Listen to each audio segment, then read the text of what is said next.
Bueno, ya está grabando, entonces nos habíamos quedado en esta parte de las unidades polínicas. Esas unidades polínicas van a ser las distintas formas en que se va a liberar el polen. Los granos solitarios se van a llamar mónades y si están unidos de a dos, díades. Si son de cuatro, tétrades. Y eso de las tétrades ocurre en Ericácea y en algunas especies de Ludwigia. Si son, pueden haber más de 4 y hasta 32. Entonces, si son a partir de más de 4, van a ser siempre políades. Eso sucede en leguminosas, anonáceas. Pero también si el número de elementos no es discernible, o sea, no se puede contar, entonces vamos a decir que van a ser másulas. Y eso es lo que ocurre en las orquidáceas, ¿verdad? Que otro nombre para llamarle a esas másulas de orquidácea es este polinio, ¿verdad? Porque están todos unidos o fusionados en una masa de polen que van a estar en uno o más lóculos delantera constituyendo una unidad. Y eso también ocurre en Asclepiadácea. A veces los polinios van a estar acompañados por estructuras producidas por el androceo o el gineceo, que van a estar constituyendo el aparato traslador. En las asclepiadáceas, dos polinios van a estar unidos mediante las caudículas a una pieza que va a ser, que se llama el retináculo. Esas van a presentar un surco longitudinal. Cuando el insecto polinizador engancha el retináculo y desprende y transporta los dos polinios. En el caso de las orquidáceas, dos o cuatro polinios pueden unirse entre sí formando un polinario. El retináculo, en ese caso, es un cuerpo pegajoso que se llama bisidio, que se adhiere al insecto polinizador. Y hay unos videos en YouTube acerca de la polinización de las flores de Catasetum. Entonces ahí pueden ver este, cómo el bisidio actúa como un pegamento en el polinizador y hace que se peguen, ¿verdad? Los polinarios en, en el insecto.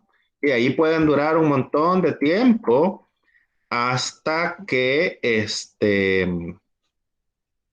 ocurre el proceso de polinización, ¿verdad? Que ya la abeja se llevó el polinario y entonces allí solo se le va a quedar como el bisidio y con el paso del tiempo se va a secar y se le va a caer. Está. Respecto a los polinizadores de la Catasetum integerrimum Hoc, son las abejas de la tribu Euglosina. Por ejemplo. Respecto a los polinizadores de la Catasetum integerrimum Hoc, son las abejas de la tribu.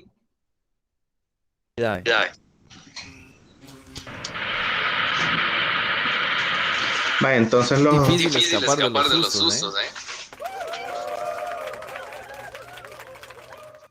Este es parte de un labelo que ya los polinizadores han activado. Entonces ahí están las abejas y llega un el momento cuando 99% de estas son hermafroditas. tocan O sea, una parte por es ahí y óvulos hace que y se les polen. pegue De estas, los la polinios en polinización esta abeja es que más está fácil. por aquí, que ahora ya En no el se ve. caso de las Esta que está catasetas, aquí. sinoques y morboes producen flores unisexuales.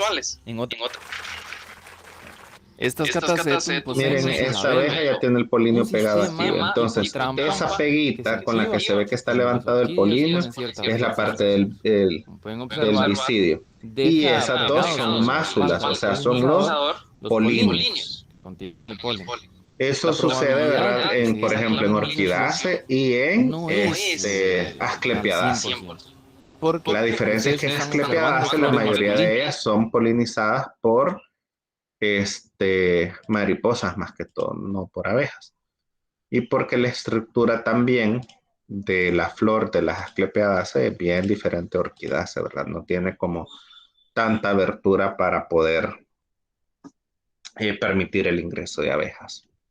Entonces aquí tenemos las diferentes unidades polínicas ¿verdad? Cómo es que van a tener la forma y cómo se van a llamar en algunas, ¿verdad? Por ejemplo, mónades, que solo es una, díades son dos.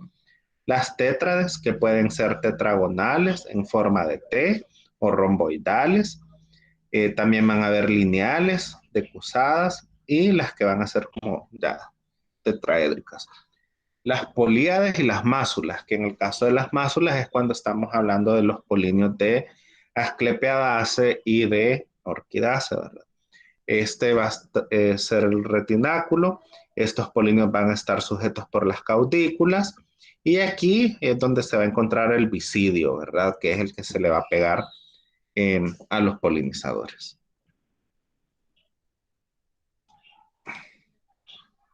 Luego tenemos la megasporogénesis y la megagametogénesis en el caso de las gimnospermas.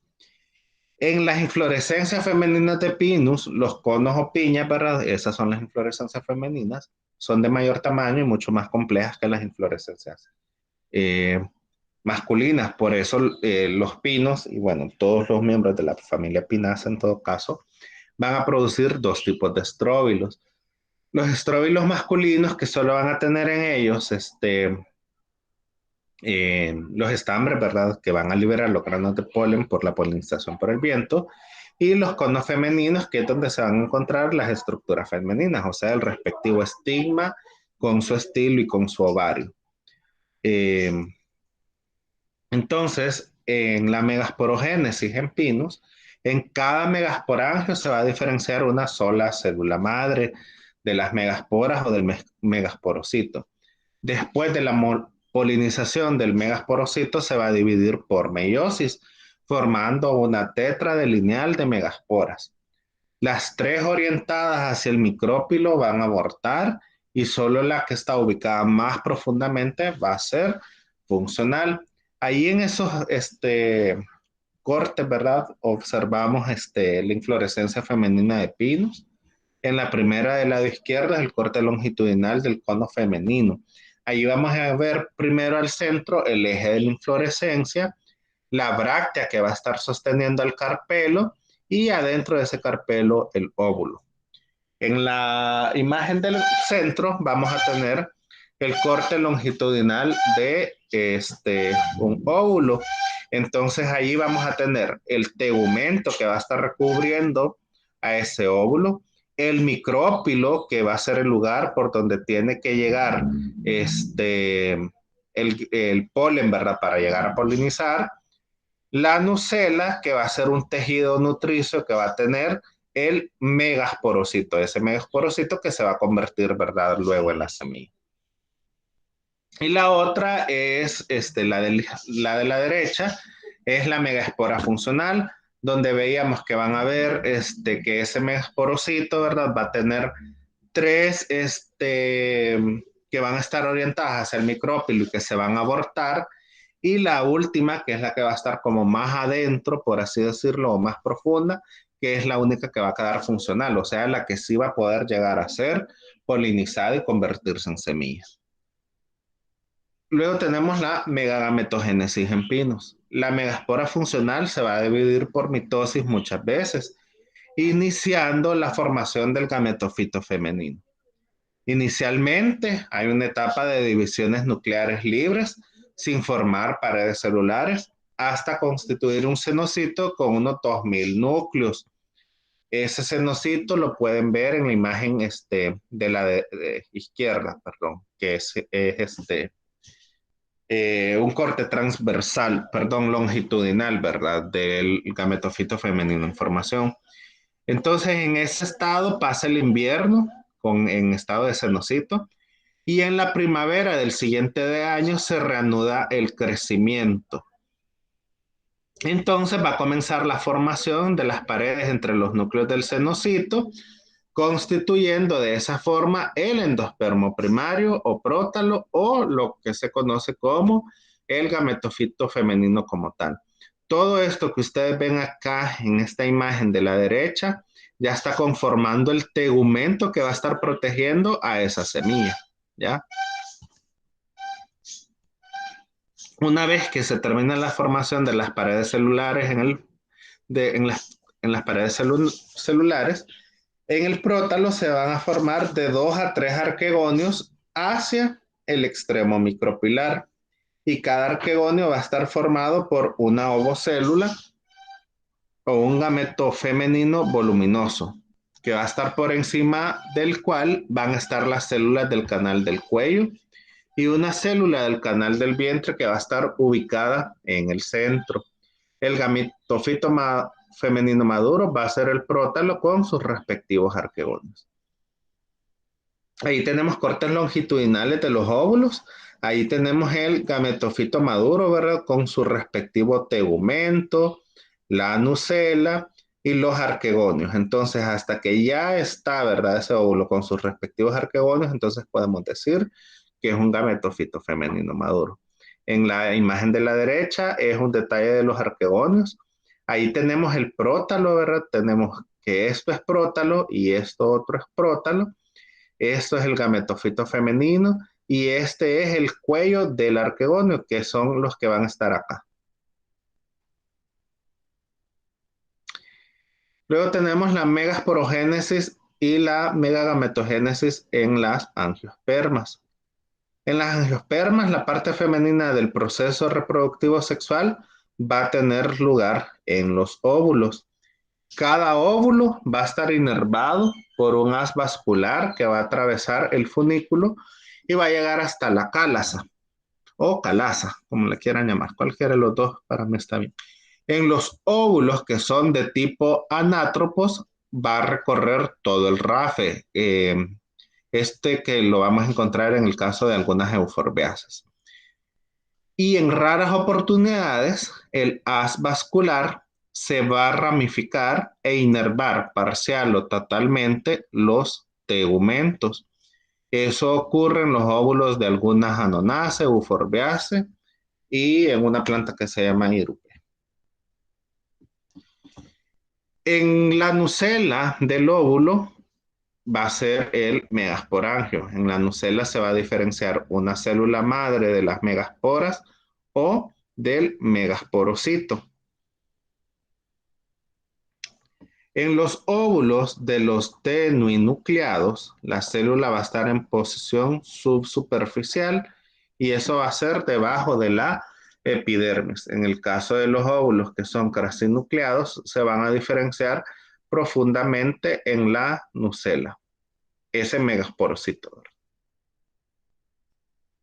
En el caso de las angiospermas, la síntesis de la megasporogénesis y la megatogénesis, vamos a tener el proceso de la megasporogénesis, que va a ser el megasporocito, que por proceso de meiosis va a formar las megasporas, y estas megasporas van a entrar siempre en el proceso de la megagametogénesis, que por divisiones mitóticas, ¿verdad? Va a ser 1, luego 2, 4, 8, y así sucesivamente, ¿verdad? Esas divisiones se van a realizar en el saco embrionario. Aquí, hasta este momento, en esta meiosis, todas esas esporas, ¿verdad? Que se van a convertir luego en los óvulos, tienen una dotación genética diploide, pero cuando llegamos a esta parte, la dotación genética se reduce y se vuelve haploide.